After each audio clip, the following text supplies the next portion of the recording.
Okay, so once again, I'm Emma, and I'm really excited to interview both of you. We're just going to start off. If each of you could just introduce yourselves. What do you want in that introduction? Name, any sort of identity things that you want to mention. Our next question is, how old are you and how do you identify? So all of those kind of go together. Just whatever's important to you to get across. I'm Jeanne Neath, and I never use pronouns to identify myself, and to do so I think is really problematic for women. I identify as a radical lesbian feminist or a separatist lesbian. And I live outside of town here, about 33 miles southeast in the mountains, in a cabin of sorts that Paula and I built ourselves under the guidance and important help of lesbian carpenters. Awesome. I have a prepared statement. Okay. I wanted to get everything down and start. Okay. Totally. Which I have a copy for you. Okay. So I'm Paula Mariedaughter. I'm age 76, and for years I've declared that women are my people and lesbians are my tribe. For me, the lesbian nation is real. I've lived among lesbians as my family for the last 48 years. The women's liberation movement is the best thing that ever happened to me. And the women's liberation movement saved my life by helping me to make sense of the patriarchy that I was born into. Choosing to love women, to center women in my life, was the best decision I ever made. As a woman-identified woman, I'm not the woman I was raised to be. I do credit my mother, Marie, and my father, Paul, for raising me to be a responsible young woman. Neither of my parents attempted to, quote-unquote, break my spirit, which has happened to so many girls and women. But I was indoctrinated by all the patriarchal institutions of religion, education, and the state. My real education began when I entered the working world as a hostess for Trans World Airlines in 1969. This terminology changed from hostess or stewardess to flight attendant in the early 1970s when males sued to enter the workforce. I was 24, a college graduate with a degree in political science. I was drawn to the adventure suggested in the TWA recruitment ad, "Be a woman of the world." Within 2 years, I was involved with a union trying to improve our working conditions. Our union struggles intersected with the growing women's liberation movement. Being in the company of smart, dedicated women in a variety of settings became the essential, invigorating part of my life. This has not changed. Who I am, who we are as lesbian feminist activists is now reframed as old-fashioned, out-of-date, misguided. Feminists clearly see how sexism, racism, ableism, ageism, and capitalism interact to support both male domination and patriarchy. We are maligned, our politics are misrepresented, and we are expected to step aside to put the interests of males first. Each of these attacks proves that our long-standing political assessments of sexism and sex discrimination are more valid than ever. A queer worldview is designed to eradicate lesbians. Women who center women in our lives are in extreme danger to patriarchy. They know it, and we know it. The difference is that we celebrate it. Amazing. Thank you so much for sharing that. It's very informative. You mentioned that you don't identify with pronouns, and that you feel that it's harmful to women to do so. Could you elaborate on that? Okay. So at the moment, there is a dominant perspective in society, and certainly in what's called the LGBTQ, etc. movement, that comes out of queer and transgender ideology. It does not originate with women or with lesbians, although lesbians are to some extent involved in the queer movement. They still are not the dominant actors in that movement. So the transgender movement and queer movement have been really hurtful to me in my life and have been injurious to lesbians. I would tell you a whole story about what happened here if you would like to hear it. Yeah, I would love to. Okay. So Paula and I and a friend of ours, Susan Weishart, who lives in Missouri, have often done workshops at, there used to be a women's conference that happened on campus here, and then for, I guess over 10 years, there's been something called the Goddess Festival. Well, Which was started by lesbian feminists. which was started by lesbian feminists. And was primarily lesbian focused. Yeah. So we wanted to do a workshop there about a book with some of the ideas in the book that we had just read, which was a book by Bonnie Morris. And her book is called The Disappearing L. It's about the disappearance of lesbians. And that is what is happening because of the domination of the transgender and queer movement at this time. Many young lesbians especially don't even feel comfortable saying that they're lesbians. They're pressured into having sex with males who identify as transgender. They're whatever. So anyway, I won't get off on that right now anyway. So we were going to do this workshop on the disappearing L, and in this paper that I have to hand you, I have the workshop description for that, which I guess I won't read right now unless you'd like me to. If you I would be interested in hearing Okay, about well, it, if you don't mind. And the important thing to know is it was accepted by the Goddess Festival. Right. Well, first we tried to do a workshop that was based on another book called Female Erasure by Ruth Barrett, and they would not allow us to do that one. But then we resubmitted with a different workshop. And so this is the description that we gave of our workshop. In her book, The Disappearing L, Erasure of Lesbian Spaces and Culture, Bonnie Morris takes on the job of scholar sleuth to find out what has happened to the vibrant lesbian feminist culture of the 70s, 80s, and 90s. Why is the once powerful L in LGBT losing steam and esteem? In our workshop, we'll share some of the key findings from the detective's report, such as the impact of trends like postmodernism in academia, the mainstreaming of women's music, and the assimilation of lesbians into mainstream society. We will then lead a discussion about these trends and ask what it will take for lesbians to once again rise up. This free event is for women, and then in parentheses, we went biological females only. Well, Before you go there, and that was permitted the whole time the Goddess Festival has been operating. They asked the workshop leaders to indicate who the workshop was for. So it could be, open, age range, or women only, or mixed, or transgender only, or anyone could specify whatever they wanted. So we specified biological females only, women. So this was in the program and online and so on. I think a few people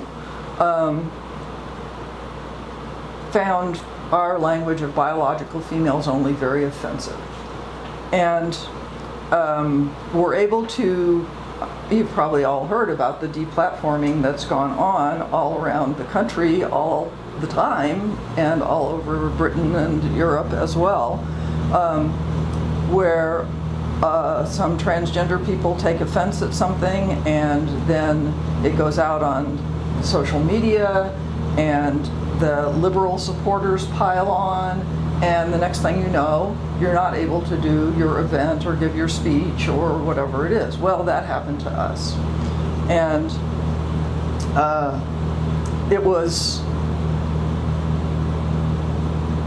a very interesting situation because the organizers of the Goddess Festival did not want to eliminate our workshop, but they were pressured so greatly that they finally caved in.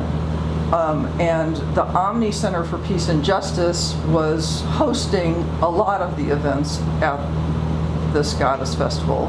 And Spinster Haven, Elder Tree, as well, was hosting some of the events. I was on the board of the Omni Center for Peace, Justice, and Ecology at the time, actually. But that group finally decided that they could not withstand the pressure either. The director of Omni was getting death threats. It was very, very intense situation. And they were threatening to invade the workshop and disrupt the festival.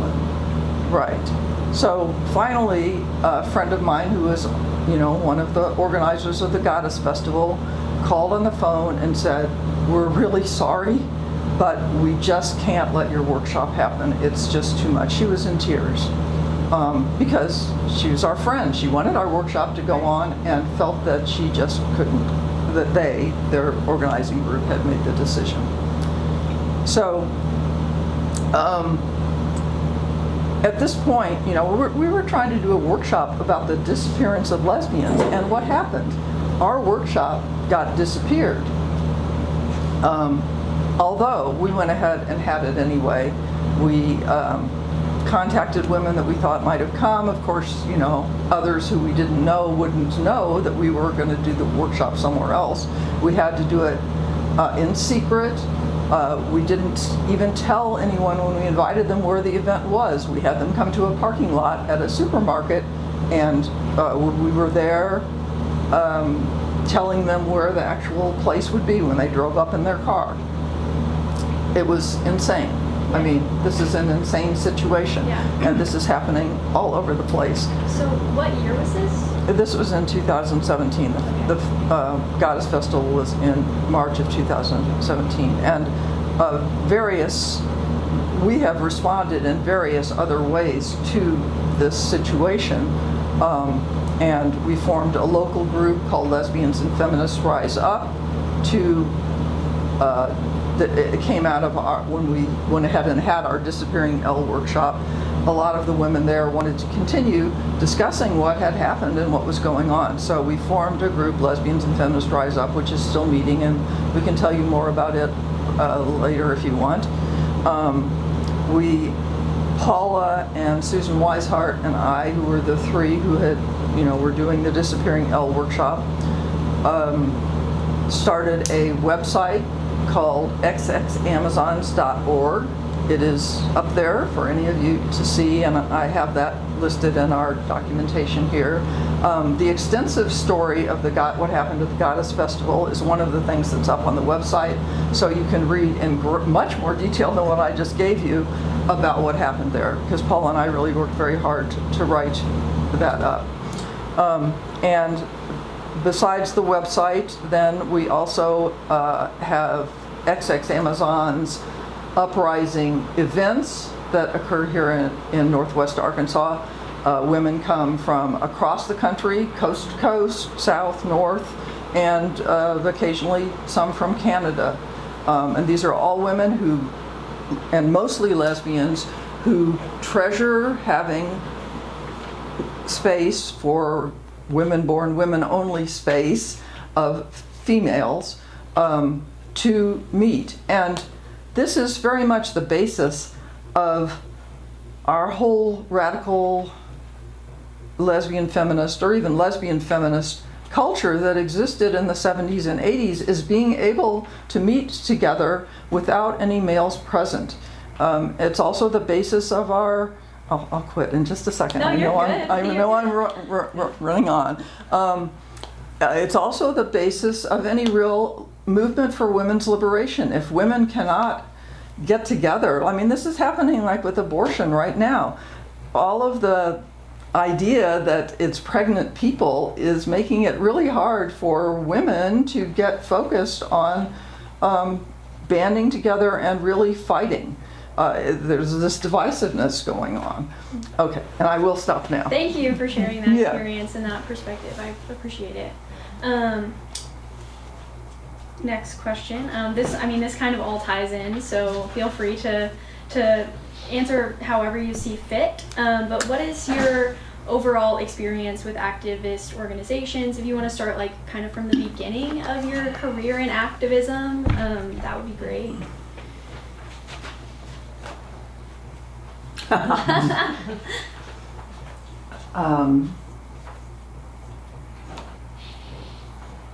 I was a pretty naive 24-year-old when I started as a flight attendant, and quickly saw incredible disparities between how the pilots were treated and how the flight attendants were treated. For one thing, the airplane could not take off if there wasn't food on board for the pilots. We were not fed. We were allowed to eat any food that happened to be extra, but we could work 12-hour days and have no access to food, except what we might bring from home or might be able to run into the airport. And hotel accommodations, we were forced to share a room. The pilots always got their own room. These are things we eventually, as a union, accomplished.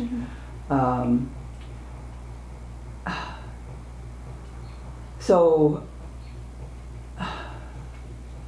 very quick, visceral, and also we weren't paid well, but very quick learning curve about how women are treated. And this is supposed to be this high status job compared to some other, for what was available.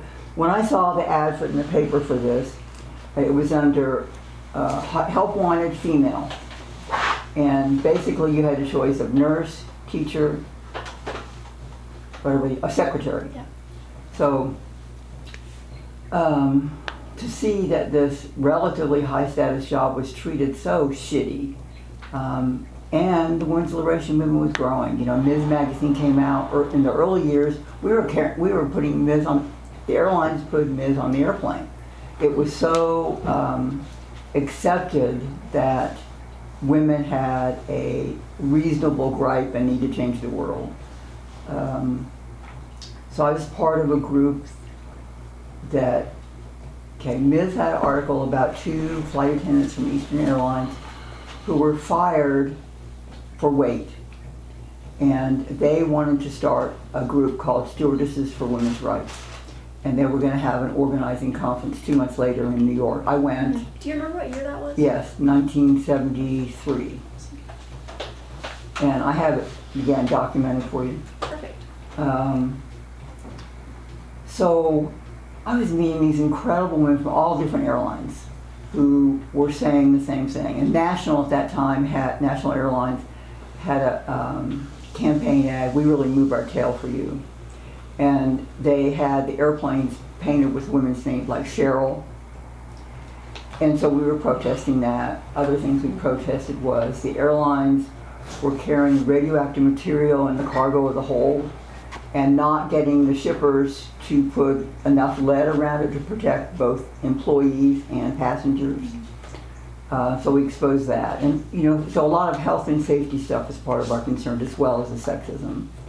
One of the things we encountered in that situation was Playboy wanted to give us a grant. And some of the women in the group thought it would be reparations money and wanted to take the money. But others of us were saying they're just going to use this. They're going to put it in their publicity about blah, blah, blah, and the group that thought, like me, thought that. We did not take the money. And we did get a small grant from a not-for-profit, but just all the various things that were weighing on women. So I met these women and was part of that group for several years, but I thought, well, there's all these great women there. What about Kansas City, which is where I was living? Because the training center was for TWA was Kansas City, and I had chosen to stay there because my family was in Miami, and we had direct routes where I spent the night on layovers. And I liked it. The cost of living was good. So I went to a women's fair on the University of Missouri, Kansas City campus, and met women from the Kansas City Women's Liberation Union, and they had a lesbian alliance. All the other booths had real women sitting there. The Lesbian Alliance had a plywood cutout saying, "We can't be here because it's so dangerous." But at least they let women know there was this option.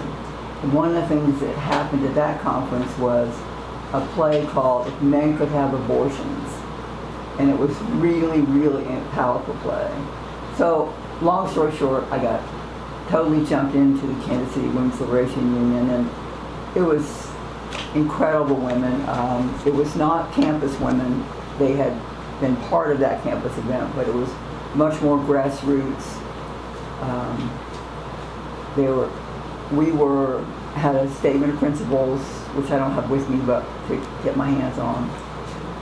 Anti-imperialism, anti-capitalist, anti-racism. I mean, just blew my mind as a political science major. This is not what I had learned in school. I was learning dates about Gettysburg and whatever. So, at the union, Women's Liberation Union, was hanging out with a lot of lesbians and thought, this makes a lot of sense. These men that I've been, even the ones that say they care about me, bottom line, they think they're better than I am because I'm female.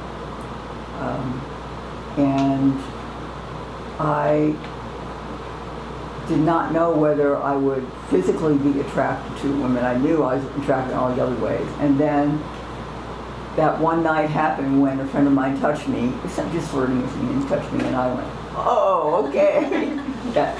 that feeling is there, the physical reaction, and realizing that sexual attraction is based on so many things, but mutual respect is such an important part of it.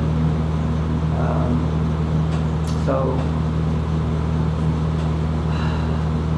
the Women's Liberation Union had a women's center, and we did incredible events. We had a number of different collectives, including a bookstore collective called Newer's Bookstore.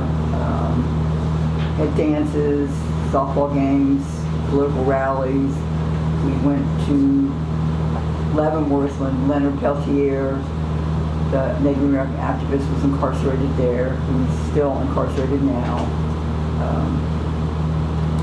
Protested about Nestle sending formulas to third world countries because what are the women going to do when they run out or can't afford it and the water wasn't clean? Just it was an incredibly exciting time. So what year was it when you joined the... 73-ish, yeah. And the Women's Liberation Union had this women's center, but the way we supported it was monthly pledges. And the furnace went out. And that was, and other internal issues happened along the way. And so probably by 76 or 77, it was no longer operative. And I'm going to stop for there for now. Okay. Thank you for sharing. I appreciate that. What about you? So I think I became a feminist as a teenager when I worked at a stable in Chicago, in the suburbs of Chicago, and the boys that were working there were getting preferential treatment in some cases over me, and I really didn't like it. And this would have been in the last half of the 60s, so women's liberation was kind of getting going. I think it was in the air, and so I must have picked it up somewhere. I don't know. I was spending all my time at the stable, so I don't know where I got it. But anyway. We just clarified that it wasn't a part-time, it was more. I hung out and worked at the stable after school and on weekends and was paid for giving horseback riding lessons. But because you were totally enchanted with horses and your horse and you wanted to be there, and it wasn't, whatever. It wasn't about the money. Oh, no, it wasn't about the money. It was about, and there was a whole community there. It's probably the most diverse community I've ever been in, because, you know, people that work there, many of them, stable hands and so on, were immigrants, many of them, and then there were very wealthy people that had fancy show horses, and then there were middle-class kids like me, you know, working at the stable or hanging out, and just a whole variety. Every economic level was represented there, and racial mix too. Anyway, but not the kind of diverse community you would like to see. It wasn't egalitarian. No, it was not an egalitarian community, but whatever. So I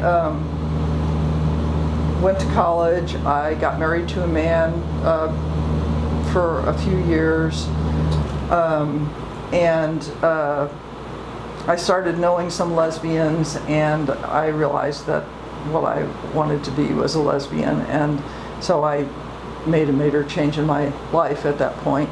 How old were you at that point? I think what year was it? When I got divorced? Yeah. It would have been noticed the change in yourself? 1976 probably, and I probably came out the same year. Yeah, it was all came together. So I was at this point in graduate school at the University of Kansas in social psychology, and so my earliest activism was being part of some of the women's groups and gay and lesbian groups on campus. There was a group called Women's Coalition. There was a group, the Commission on the Status of Women, I was involved with. There was Gay and Lesbian Services of Kansas that I was involved with. With that group, I did some speaking engagements, going and talking to classes about my experience as a lesbian, that kind of stuff. I also was, even though I was in social psychology, there was not, as there, well, still isn't hardly anywhere today, a women's studies program where you could go to graduate school. I mean, there used to be, and now they're gender or whatever instead of women, whatever, for the most part, or maybe both. But anyway, there was no graduate program that I could be in about women, or I probably would have, you know, gone towards that. But I was still involved. There was a women's studies program that had started at KU when a bunch of women went and took over the East Asian Studies building. I was not involved in that, though I wish I had been, but it was kind of before my time. And one of their demands was that a women's studies program be started at the university. And the university did give in a bunch of ways at that protest, and gave women some things that we should have had anyway. What year was that? I don't know what year the protest was. I do know that by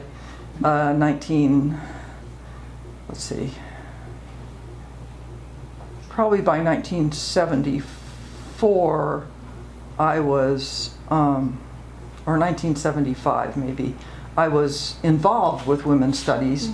There was a women's studies study group, a group of faculty and graduate students that met once a month. We would read a book, a prominent book, of the feminist book of the time, and then have a discussion at different members' houses. I was asked to join the Women's Studies Advisory Committee, which there was a director of the program who I think probably had a half-time position directing women's studies and another half-time in whatever their field was.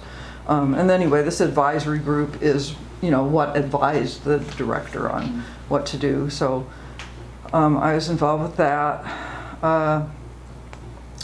And also when I was in graduate school, I was teaching some women's studies classes on psychology of women, introduction to women's studies, and a class called The Lesbian Experience, Personal and Political, or Political and Personal, I can't remember which.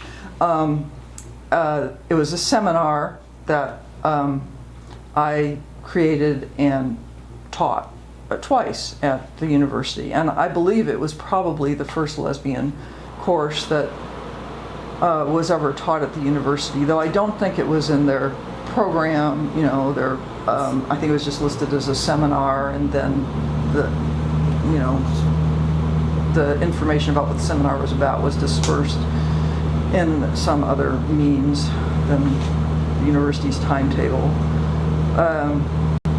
Yes, go ahead and keep going. I'm sorry Okay. about that. So I also wrote a dissertation called Women's Social and Sexual Devaluation of Women. That was finished in 1981. One of the findings on it, in that research, was that women who had even a small degree of interest in women in a sexual way placed a higher value on relating to women socially in a whole series of different contexts. So, and that was, it wasn't like there were a bunch of lesbians in the study. It was university students, you know, as a typical university student population that participated in the study. So even just a little bit of interest sexually, and it changed behavior on a whole range of social dimensions. When I was finished at the university, I was very involved in a feminist bookstore in Lawrence called Spinster's Books and Webbery. We were a women's and children's bookstore collectively operated by lesbians. And that bookstore existed in one form or another from 1979 through 1988, and I was a member of it from 1980 or 81 through 86 or 87, something like that. So we were this all lesbian collective. For a time, the bookstore lived in my house because it started out with having a couple benefits, buying some books, selling them, making profits off the books, and it just kept growing in that way, from donations and profits from books.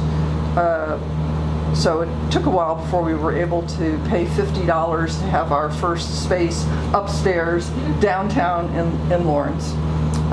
We were called Spinster's Books and Webbery. That was inspired by Mary Daly's book Gynecology, which was major influence when it was published in '79, and you know, ongoing into the '80s for sure. So that was Explain the Webbery part. We were more than a bookstore. We became a nonprofit organization. We had a free women's library, a free women's meeting space. We put on events, all of those kinds of things. We were kind of a women's resource center as well as a bookstore. That's amazing. Yeah, actually in Oklahoma, the Herland Sister Resources, they were also a bookstore, and they provided very similar services and such. So what year was that? They started in the early 80s, and they actually donated all their materials to us, which is why we were able to get this grant and everything. So they donated like 40,000 non-circulating materials. We have over 5,000 books in our library from them. Wow. Yeah. That's amazing. Spinster's is archived not as extensively as what you're talking about, but is archived at the Kenneth Spencer Research Library at the University of Kansas. And in this handout I have for you, I have a link to a blog that one of the librarians wrote, and it has some of the documents and some photos of the inside of Spinster's and some of us and That's amazing. so on. If you look carefully, you'll see a picture of Paula's in there twice, That's and great. me once. So if you look carefully for some very much younger selves Yeah. of us. We would love those. Yeah. We can put them in a documentary. That's Yeah. great. Yeah. So also concurrently with Spinster's, I was involved with Monthly Cycle, which called itself a Midwestern Journal of Lesbian Creativity. It was, you know, put together locally by a lesbian collective in the early 80s. It probably was published for 2 or 3 years. I think that there might be a collection of those at the Kenneth Spencer Research Library too. But you should correct. Oh, and it says that Monthly Cycle was a project of Spinster's, and that is not true. They were separate organizations. They had separate collectives, so there was overlap in the members. But you know, a collection of Monthly Cycle probably was sitting there in Spinster's shelves and went to the library, and so they just don't know.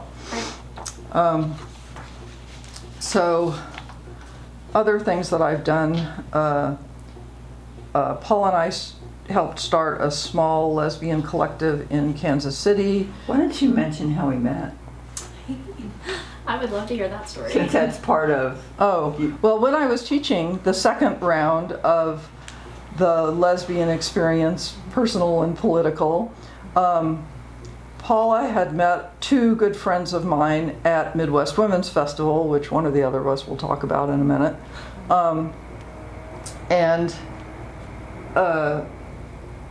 They were, I think they were sitting in on my class. I don't think they were actually taking it. But they brought Paula to class.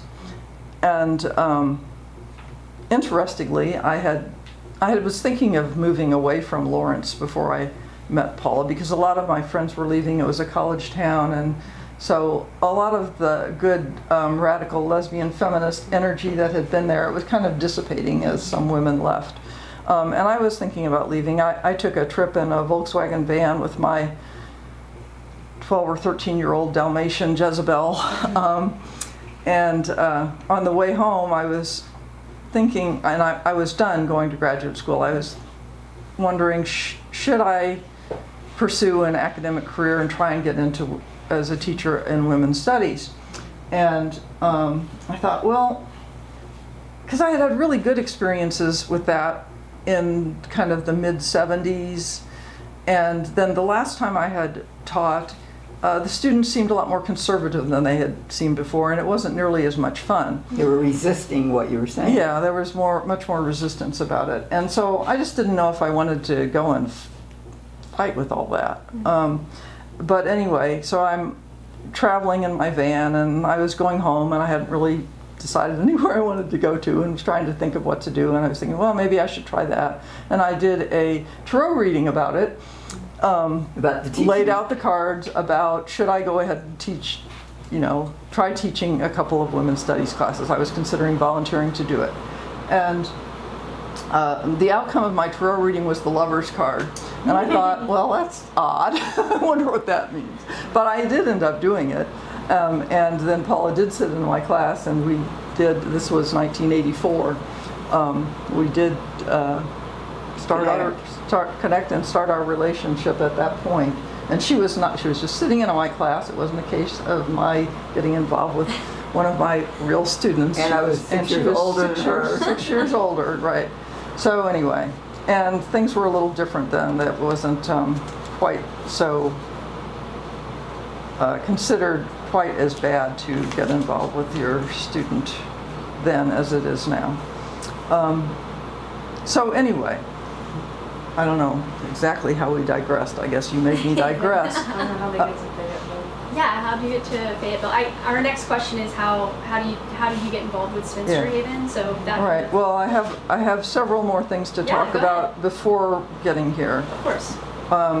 And one of them is that Paula and I and several other activist lesbian feminists in Kansas City, I was living in Kansas City with Paula at the time, started a group called Talking Dykes. And we were, considering the whole thing, as early as this point in the 80s, things were, the energy that had been there, which was absolutely amazing in the 70s and the beginning of the 80s, was starting to dissipate some. But you have to say backlash if you're going to talk. Right, there was a strong... It wasn't just us dissipating. Right, It was backlash, right-wing backlash against feminism, and it was having its impact. So we decided to hold a lesbian convention, which we did, and out of that lesbian convention, a lesbian center started in Kansas City called Lavender Umbrella. And that was open for 2 to 3 years. Other things that came out of the lesbian convention was a local newspaper called Multiple Visions, which you may come across. Okay. Go on. Right. So Lavender Umbrella we were not a part of because we moved to Arkansas. Well, we were part of starting it. I mean, helped us clean out the space. And Well, we were a little bit involved with it. My version of reality is we were very minimally involved with the organization, but we did attend some events and we did help a little bit at the beginning. But that organization actually split up largely because there was a male who identified as transgender who started coming to events. And some of the women wanted him there and some of the women didn't. And this has repeated itself all over the country, all over Europe, time and again. And the organization split. So anyway. Another thing that I did once we moved to Arkansas was published and edited a journal called At the Crossroads, Feminism, Spirituality, and New Paradigm Science. I have brought 2 copies, which I will give to you to add to your collection. And Paula was very involved. She was associate editor, and we both, of course, wrote stuff for the journal, and we had writing coming in from all over the country. Then we sponsored, while we were living here, radical lesbian feminist uprisings, all lesbian events. Some of them were held in Kansas City, Missouri. Some of them were held in Northwest Arkansas. This was in the 90s. We had workshops, community meetings. Women came from different parts of the U.S. Occasionally someone from Canada would come to those. Paula will probably tell you about Midwest Women's Festival at some point. So I was involved in reestablishing that festival after it was closed down for a while. Then I already told you about the Goddess Festival and our being deplatformed there, and about Lesbians Feminists Rise Up starting XX Amazon's website, XX Amazon's uprising, and that leads me, and all of those things have happened while we've been here in Arkansas. You know, some of the things are national and draw in local women and women from various other places. And I've been a member of Spinster Haven on and off since it was first formed. And I believe I was at the event at near Fort Smith at the Women's Project in Women's Little Project Rock event, yeah. organized Right. at Lake Fort Smith State Park, and that was where the idea began. Then there was an organizational meeting that took place at OLA, the lesbian land here, and I was at that meeting, and in the past few years, Spinster Haven, the whole conflict over those women that want males who identify as transgender to be part of the organization and those who don't want them to be part of the organization has been ugly at times. It seems a little better, quite a bit better right now than it was, and we can talk to you more about that if you like. And the other thing is that Paula and I do consider ourselves to be on lesbian land. We're not a lesbian land group, but we are a group of 2, and we're thinking of ways to perhaps pass the land on to other lesbians. And there is a lesbian land gathering, usually annually, depending on COVID's messed that up, but the lesbian land general movement includes singles, couples, small groups, and more formal collectives. So it's not like we're declaring ourselves part of it. We are well accepted. I mean, that concept is out there. But I'd like to talk about Midwest Women's Festival a little bit. So I was living in Kansas City, Missouri, being a flight attendant, and also being involved in Kansas City Women's Liberation Union, and this new small festival was happening in Lake of the Ozarks State Park, which is kind of midway between Kansas City and St. Louis. The first Midwest Women's Festival actually happened outside of St. Louis, and the idea was to connect country women and city women. I was at that for a very brief amount of time, and then the second one happened at Lake of the Ozarks State Park, private campground. So very minimal facilities. There's a great kitchen, all the dishes and stuff, and bunk bed cabins, a lake access, private access up around the campground, and women formed a, we didn't call it collective, but they were like a planning group who, it started out as a long weekend, and then it became 10 days, and for a while we tried it 2 weeks, and it seemed too long for the amount of people we had and energy. But planning the food and the skill sharing was a really important part of it, because we just put up a bulletin board. If you had a skill or workshop to offer, it was there, and said you'd meet under the oak tree. And we had a mall where there women crafts people with their art and t-shirts. But so much happened in the social connections there. And for one thing, going to lesbian potlucks had really helped me think about diet, and the book Diet for Small Planet was out, and I remember wanting to like yogurt, but it seemed really bitter. So I'd go through the breakfast line and I'd pretend it was whipped cream. So it was just so many levels of learning and growing and being and sharing, and worried about sugar in our diets. Hypoglycemia was one of the problems that Stewardesses for Women's Rights identified among flight attendants, because so often we didn't have access to nutritious food to eat. So became aware of that in my own life about sugar. And I did become part of the planning group late 70s into the early 80s. And then,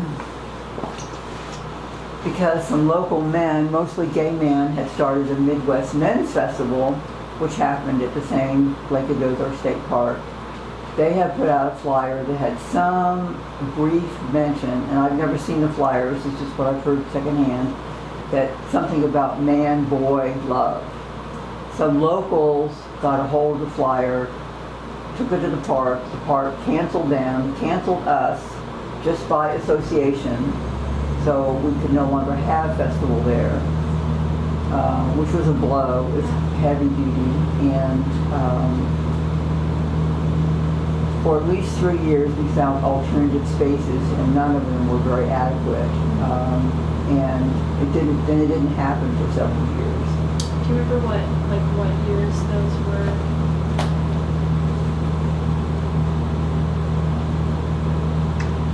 So I was definitely on the planning group by 81, and maybe 3 years, 2, 3, 4, 5, maybe those 3 years we were trying other places. I'd say somewhere around 81 or 82 we got kicked out of the park, and then we tried for several years.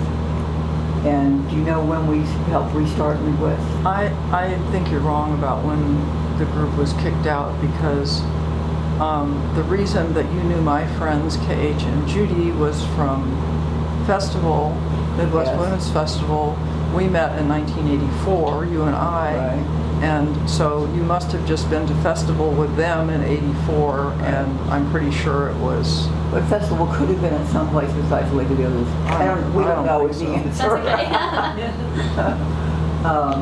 But we were really missing it, because in the 70s there was a lot of women who called themselves gypsies, lesbian gypsies, who would travel from land to land to land and share songs. Singing was an incredible part of the culture that we knew, both goddess chants and earth chants, and the early women's music scene was very incredible too, because the non-separation between the artist and the audience was so powerful. Where when Meg Christian first came to Kansas City, she was on that part of the building and we were all on pillows here on the ground, and that eventually became very, very formalized and separate, and it felt like a real loss. But anyway, singing was definitely part of what created the bond between the community. So in some time, we started Midwest, and the application we sent into the park was Midwest Crafters and Quilters Organization. And it went through, and so we had it. But the women that came after us,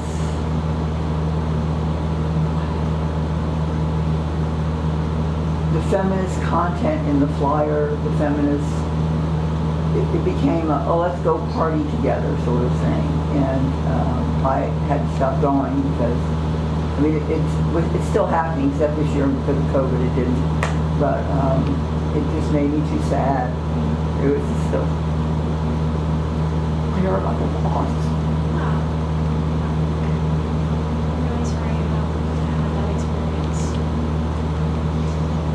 Thank you both for sharing so much and for having all of this information like ready to go. We really appreciate it, and we're really happy to hear your stories. I think we have a couple more questions. What does separatism mean to you? And do you consider yourself a separatist? I think we've kind of answered that second part, but I'm going to look at my notes real quick. You wanna... Okay, could you say the questions again? what does separatism mean to you? And do you identify as a separatist? Okay, well, I do identify as a separatist.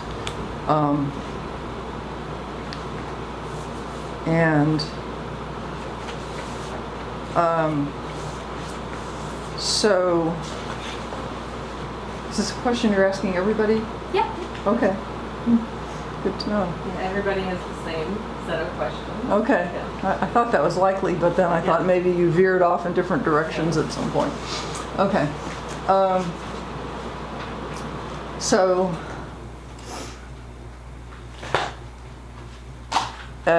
it means things on many different levels in terms of a way to live my life, which is being minimally connected with men, except where I choose to make an exception. Like I was always stayed connected with my father because he was he loved me and I loved him, and he was a pretty good guy, although, his consciousness left something to be desired in a lot of ways, but he was a very ethical person.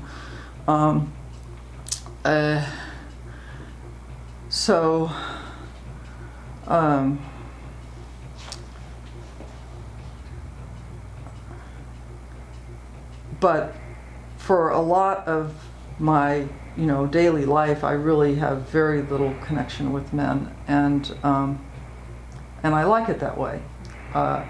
I like the energy of other women a lot better,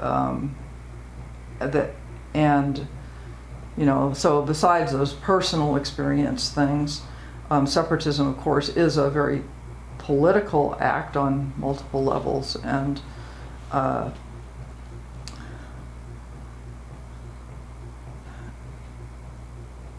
women are socialized into giving our energies to men, socialized into being heterosexual. I don't, for example, see, being a lesbian or being heterosexual as something that you're born with. I see it as something that is chosen, but that most women don't ever get to the point of having that choice because they're so strongly socialized into heterosexuality and become so dependent on getting affirmation from men that they can't ever even consider being lesbian. So I see, being a lesbian as a major part of separatism, and I would say that every lesbian is to some extent a separatist, even if she spends a lot of time, drinking beer with the guys at the bar or something. She's still choosing to give her primary relationship energy to another woman, and that is an act of separation and separatism. The political the lesbian writers who were separatists in the 70s and 80s and 90s, and who were writing from a separatist perspective, have written some of the strongest feminist material that you'll ever run into. Marilyn Frye is one of those writers, Sarah Hoagland, Julia Penelope, are all springing to mind, but there are many others. The journal Lesbian Ethics that was published by Fox, does she have another name? Has a lot of separatist content in it.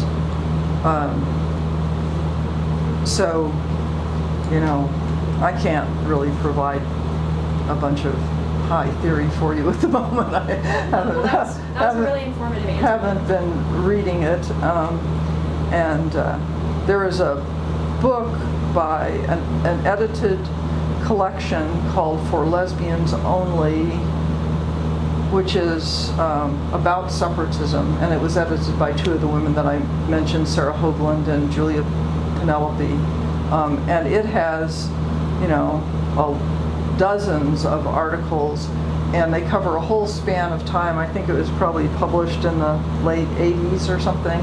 So from probably the late 60s up into the 80s, different women writing, and there's a whole progression of how separatists sound over that period of time. So I'll quit. Fine. Maybe Paula will say some stuff that'll make me want to say something else. I think I'd start with female homosexuality in a male-dominated culture. It's a totally different phenomena than male homosexuality in a male-dominated culture. So the male domination is not just on the social level, but what they've done to the planet, and what we're now left with to face and to deal with is part of the reason that we moved to land. We built our house 800 square feet with help of women carpenters and some women's work days. Solar energy only. We have no running water. We haul the water from a public, facility. Lots of people in the country haul water. And we lived that way for 30 years because it seemed the ethical thing to do. And for me, being around people who are trustworthy and ethical and care about each other and care about the planet is the definition of women. And this summer we've had, luckily the snake is now gone, but for 6 weeks we had a timber rattler, just at least 4 feet long, maybe 5, living in our garden, and we were having to avoid it. But it was a very placid animal. But in describing the situation to a friend, I was saying, I'd rather live with a timber rattler than them because they're predictable. They don't intend me harm for no reason. We can live and let live, and life goes on for all of us. It got so hot, rattler left behind its skin. So I think it was in the process of molting, which must be a pretty intense experience, so maybe it was why it was so docile. But I say for me, separatism is this life-affirming choice. Is there another part to the question? Do you consider yourself a separatist? Yes. We've been mentioning a lot of other sort of areas of activism. How do you feel that lesbian feminist activism kind of interlocks or interacts with other forms of activism, like maybe environmentalism or like anti-racism? It's all connected. It's all part of the web, whether it's racism or ableism or ageism. I mean, the first time I heard ageism, I was in my 20s, and now at 76, I'm experiencing it in a variety of ways, dealing with the medical people, dealing with life in general, being invisible in lots of ways. There's no way to connect it. I mean, no way to not connect things, Right. I'm sorry. Yeah. The feminism of the 60s and 70s and 80s, a lot of people today act like it was just only concerned about what happened to women, and it wasn't concerned even about like that. But in terms of the movement that I experienced, that has never been the case. You know, when we were doing Spinster's books in the early 80s, we were incredibly concerned with, you know, carrying books that talked about class, carrying books by women of color, and, you know, it was just a major focus of what we were doing. Paula Gunn-Allen coming to... Yeah, Paula Gunn-Allen, who is a lesbian feminist, Native American. She's Laguna and some Lebanese, I think, live in Pueblo. Came and gave a reading at Spinster's.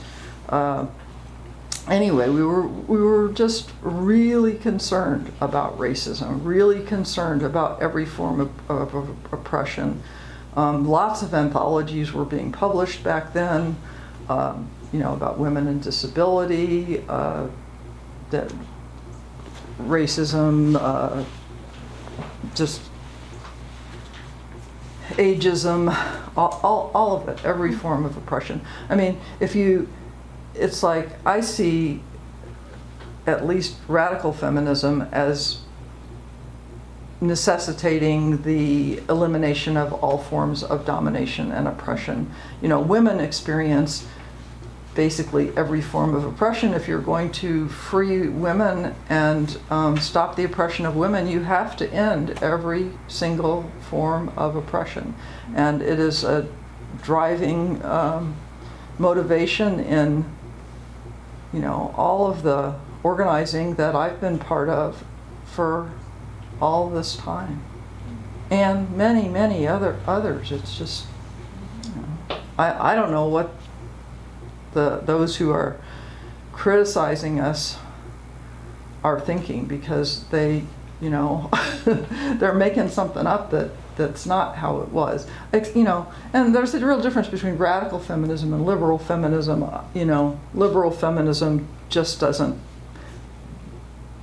get it about most things that are important. Any feminism that thinks that what you need is for women to have as much as men, you know, is just totally out to lunch. Because, I mean, especially now, how could you possibly think that when the whole planet is being destroyed by everything that the culture is doing? You know, I mean, we need to live on far less than we live on, and so makes no sense for, you know, what makes sense is losing privilege, losing wealth, not trying to get more like men. So if that's what liberal feminism, mainstream feminism is about making women equal to men, then it is a pretty misguided feminism in my book, and may or may not deal with racism and all of those other isms.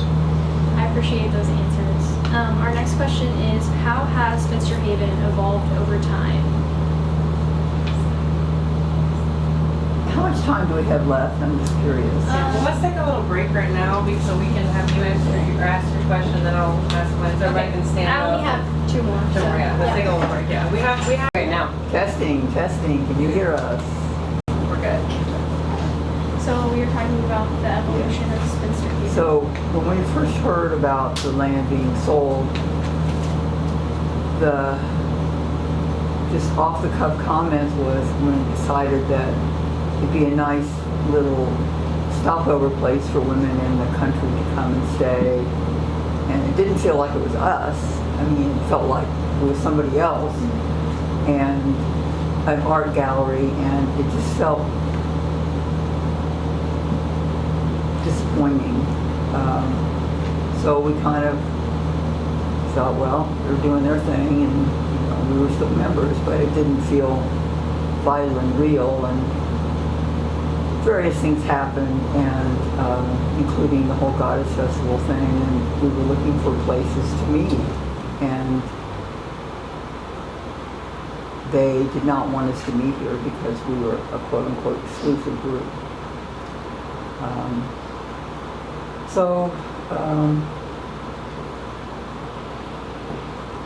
Things have evolved some since then. Jeanne and I initially, but Jeanne was the only one that really stuck with it, spent months and months with others on the board redoing their statement of, what was it called? No, it wasn't with others on the board. It was some members of the board and members of the organization. We were rewriting the bylaws of the organization, which was interesting. So it was very challenging. I, because of my own medical stuff, I couldn't deal with the stress. And somehow Jeanne hung in there, and I think that some of the people who had seen her as the devil in disguise got to see her more as a real person. And some compromises were made, but we are still excluded from having any public meetings. Have to be private only since we're so discriminatory. You done? I'm done with that question. Okay. I remember some of the early stuff a little bit differently than Paula did. Because the initial group talking about this project, some of the women came up with this women's project event that happened at the Lake Fort Smith State Park, I think is what it's called. But the women's project was out of Little Rock, and so it was Little Rock women and women from Fayetteville and women out on the land. And so there was an idea of having a place in town, maybe in Little Rock, and a place in the country. But then the place in town never materialized in any way. I think mostly the energy for moving ahead with Spinster Haven was here. And then you've probably heard from somebody or another, or you will, that a large grant was obtained from Lesbian Natural Resources, I think is the name of the group. And that enabled the purchase of the land. And I don't know, how much money came from other sources. I was not, an intimate part of the organization at that point. But so anyway, since there was money, then the land was purchased, but a trailer was hauled up there that a lesbian lived in, and there was one house that was part of the land that ended up being rented out. But like Paula was saying, nothing much seemed to really come of it, though. Nice catch. This was not a time that we were closely involved with it, so I was kind of looking in on it from the outside. Though a woman that rented the house that was part of it, we had some social relationship with, and so we heard a little bit about it from her perspective, but she was not the most reliable source of information, really. So then what I remember about the organization moving into town, and again, this is mostly from the outside, was that because nothing much was happening out there, and part of it is like they got the money to buy the land, but then where was the money to create these wonderful structures that would have facilities that would work for women with disabilities? I mean, it was like a fantasy that didn't have the resources it would need behind it. So anyway, then, they scaled everything way back to the idea of just having this place in town, and like Paula was saying, a place where women in the country could spend the night and so on, which I guess it has been to some extent at times for different women. I know women who have spent the night here before. mostly from out of town though, rather than from just out in the country. And I don't know, there was a small collective that was making the decisions about buying the house. It didn't seem like there was as much input as you might like from the larger body of members. But again, from the outside, I'm just telling you what it seemed like to me. And it could have been really different than what I'm saying. And so then I guess when Paula and I started getting more involved with the organization again was when we started wanting to have, once we realized, because of what had happened at the Goddess Festival and our deplatforming, we realized that there wasn't any place for female-only groups to meet anymore. And so we hoped to be able to do it here. But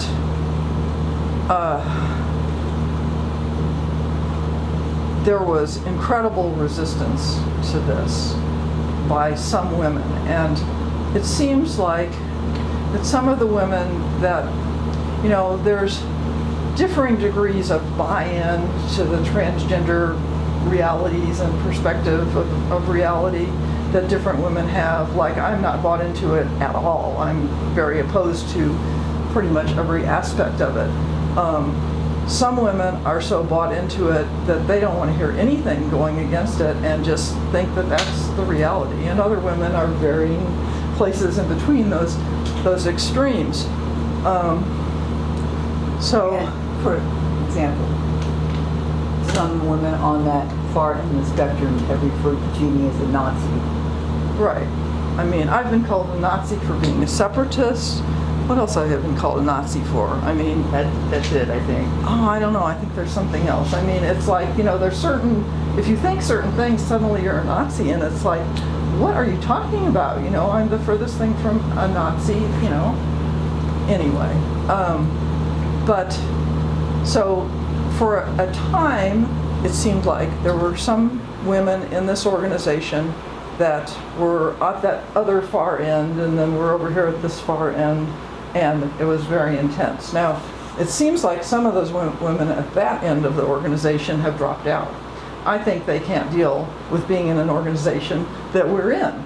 And I don't mean just us, I mean, other women who want to be able to meet with other females. What a terrible thing to want. So it seems like, for a while things were just really intense. I mean, if you came to something here, you were likely to have, some confrontation. One woman said, well, if you have a meeting here, I'm going to be outside the window watching you. It's like, what? Just bizarre things happening. And, but some of the most extreme women, I think, on that end of things, did not want to be associated with an organization that had us in it. And I don't know that for sure, but that's what it seems like. So, there's still women who feel very strongly that the transgender ideology is reality, and if they ever were lesbian feminists, they have turned away from that. There's still some of those women in this organization, and then, there's just seems like there's a range, and it's not so confrontational as it once was. And I think part of it is that right now the membership may be smaller than it has been sometimes, and so those of us that want female-born, women-only space have become valuable in a sense, just as being more bodies who pay dues and contribute to the organization and so on. And, some of these differences, I mean, it was an interesting exercise being on the Spinster Haven bylaws committee, rewriting the bylaws of Spinster Haven with this pretty wide range, nobody who was totally hostile towards me, but we just had really different views. And some places we were able to come to positions that really felt pretty comfortable to everyone, I think, like we ended up saying that Spinster Haven would be an organization for women, which is what it has always been. But we did not attempt to define woman, because woman means one thing to me and it meant something else to somebody else. And I said, it was my idea. I said, why don't we just say that it's for women and we don't say what a woman is? And that is what is in the bylaws at this point. It doesn't say that. It just says woman. It doesn't. Yeah. For example, a huge resistance to consensus being the decision-making process, which has always been. I think the very fact that consensus was something we extolled made it anathema to some of them, and they now have dropped the consensus. So yeah, it's a real loss to me. We had a real go-round for meeting after meeting, several meetings, I think, on the bylaws committee, trying to come to consensus about it being consensus, and it just couldn't happen. One woman just stonewalled it, pretty much is what happened. Everybody else was willing to try and find some kind of middle ground that would still be consensus, but not exactly. But one woman just would not budge, and there we were doing consensus, and she stopped the consensus. So this is a huge change from what Spinster Haven was to begin with. It was clearly for females only. There was no question but what it was for females and where only. the money came from was very definitely lesbian seed money. And they would never have wanted to organize and to, have a queer organization have that money. It's like all of this original energy, all of the money that came into the organization initially was for female-only organization. That was it. And we wouldn't have said female, would have said women, but I'm saying female right now just to make it clear who I'm talking about, because we have different opinions, I'm sure, in this room about what a woman is. So female is maybe a little clearer.